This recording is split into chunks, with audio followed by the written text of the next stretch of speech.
The Edmonton Oilers are riding the roller coaster? The Golden Knights are number one? Erik Karlsson, what about his resurgence to greatness? Hey, hockey fans, welcome back. Welcome in if this is your first time joining us for Today in Hockey.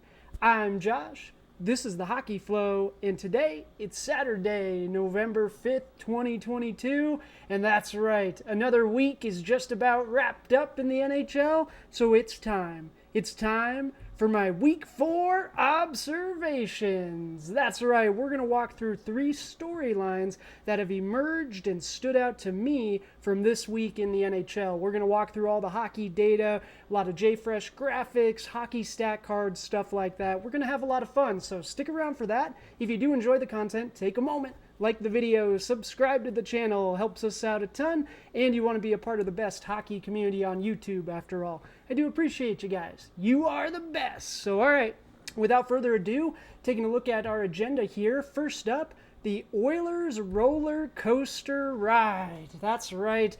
I am an Edmonton Oilers fan through and through. I love my Oilers. We're sitting here actually on Oilers Ave and everything. But I tell you what, this was kind of a rough week, so the reason I do call it a roller coaster is because we've had peaks and valleys, ups and downs. So at the beginning of the week, we started out great. Last Saturday beat the Flames in the Battle of Alberta. We were flying high, looking great.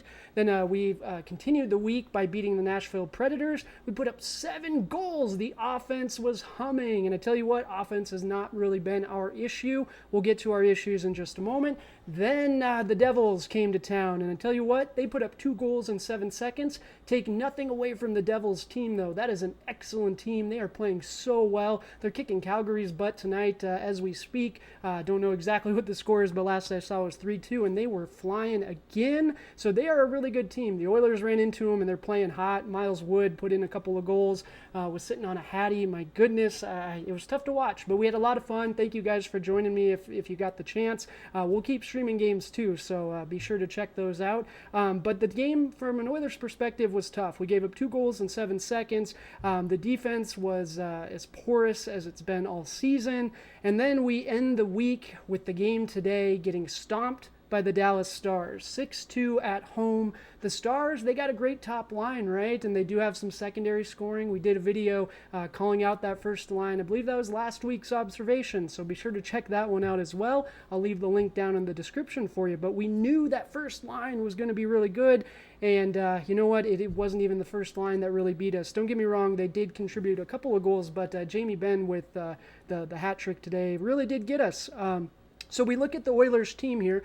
We have the team card courtesy of JFresh Hockey. Big shout out to him. And we do see a chart here that calls out the goaltending. So if we look at this Oilers team, and right now the eye test, too many odd man rushes, too many odd man breaks. It's just a little ridiculous. Our defense is so porous right now, and that actually was kind of an area of strength towards the end of the year. Cody Ceci had a great end of the last season, and boy, he's had some moments this year. Don't get me wrong, he's been fine at other times too, but Darnell Nurse has had a couple of lapses defensively. Kulak has blown a tire a few times in the exact same spot, but our defense has just not been good enough. That's the eye test. Well, the numbers support it. So we see the team card courtesy of JFresh, and at the beginning of the week, the folks were talking about the Oilers as the best team in the West. Well, tell you what, we're going to see the best team in the West in just a moment by the numbers, but the Oilers, they are not that right now, and it's our expected goals against and our penalty kill. Those two things are standing out horrendously, 28th, and then penalty kill 25th. My goodness, we need to be better.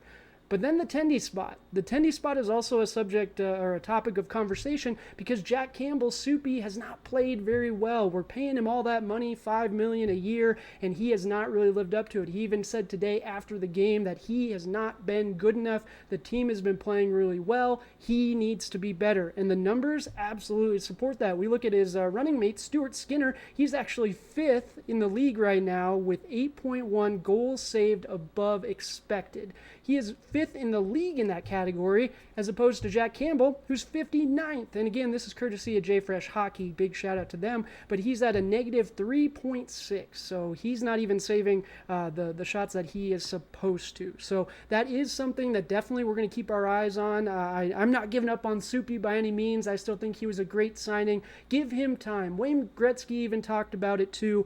Give him a month or two to get used to his new team, his new city. He will be perfectly fine. And the offense, absolutely humming. We look at the NHL point leaders right now. Connor McDavid and Leon Draisaitl 1, 2, 25, and 23 respectively. They are absolutely killing it right now. So if our offense can continue doing what they're doing, Connor McDavid can keep playing like this. Leon Draisaitl might be the best passer in the NHL. It looks like he's forgotten to play defense a little lately, but that's okay because the offensive impact that these two are having is absolutely incredible. So Edmonton Oilers, let's keep riding this roller coaster ride. Hopefully there are more peaks than valleys, but that'll do it for observation number 1. Moving on into observation number 2, the Golden Knights are number 1. So we did just talk about it.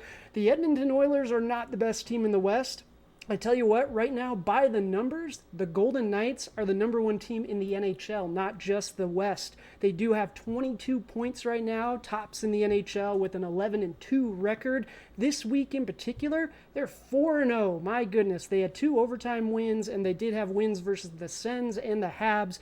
I get some of the detractors there. The Canadians are rebuilding. The Senators, they're really up and down right now and letting in a lot of goals, but the Habs have been playing great. Offensively, Cole Caulfield had another goal tonight. I think he's up to 8 now. My goodness. Uri had a goal tonight too. So that's a pretty good young Habs team that the Knights beat today, 6-4. And a big reason for their success this season has been the Tendy spot. We just talked about it with the Edmonton Oilers, but the Vegas Golden Knights are on the other end of that spectrum where they are just flying high, absolutely, in the Tendy spot. But I digress. We'll get to that in just a moment. Let's take a closer look at their player card here, because I do like when the analytics match what we're seeing in the standings as well. We see them number 1 in the league and division, and we also see a lot of blue. Blue is good, red is bad. Now, nothing is standing out super, super high, right? We do see expected goals for and expected goals against both in the top 5. That is fantastic. You want to see that. That means they're playing well offensively and defensively. The penalty kill, could be a little bit better. Power play could be a little bit better too, and their finishing absolutely could be better. So that does actually make me think that the Knights have a little room for improvement as long as they can keep playing consistent in their other areas. So that 22 points is that's good for a 138 point pace. So that is absolutely fantastic. And again, we just mentioned they're playing excellent on both sides of the puck, but now we can get to it. The Tendy spot. Logan Thompson. So I know a lot of people were really hesitant, but man, I was high on him. I really liked what I saw at the end of last season as they made their playoff push. Fortunately didn't make it, but Logan Thompson, that was no fault of his, and he has carried that form into this season. We look at his stats right there. 2.01 goals against average, 9.34 save percentage with 2 shutouts. All of those are good for top 10 in the NHL. So if you like conventional stats, he's doing fantastic. If you like analytics, he's also doing fantastic.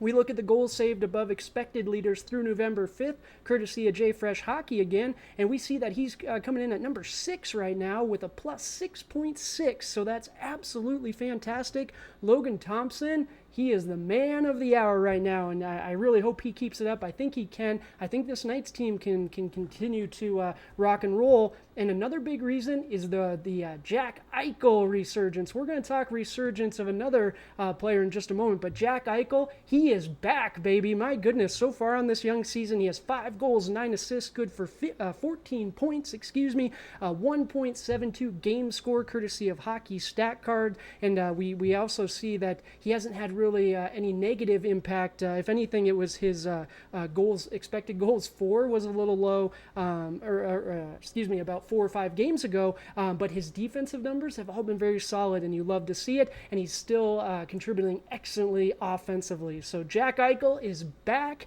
I'm excited to see what he and the Knights can do. Do you guys think they can keep this up? Let me know in the comments what stood out most to you. So all right, moving on to number 3. If you've been waiting for it, Erik Karlsson's resurgence, it's time. We're talking about it, baby, because Erik Karlsson, of the San Jose Sharks. I tell you what, a lot of people, I think, were saying his career might be over. He had a rough year last year. We do see the player card courtesy of JFresh Hockey again. 2021, look at that. That was quite the valley, but that's not the Erik Karlsson we know and love, and he's back, baby, or at least it looks like it. So far on this young season, he leads all NHL defensemen with 10 goals and 18 points. He also, of course, has 8 assists to get to that 18 point number, but 10 goals at this point in the season? Are you kidding me? I absolutely have to call that out. That is an observation worth talking about. I'm a big Erik Karlsson fan. You know, we got our Sharks jersey hanging up behind us. I liked him with the Sens as well, of course.